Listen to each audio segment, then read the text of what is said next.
Ons hulp is in die naam van die Here wat hemel en aarde geskaap het en wat getrou bly tot in ewigheid.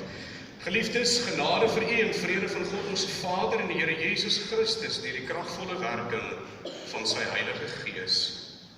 Amen.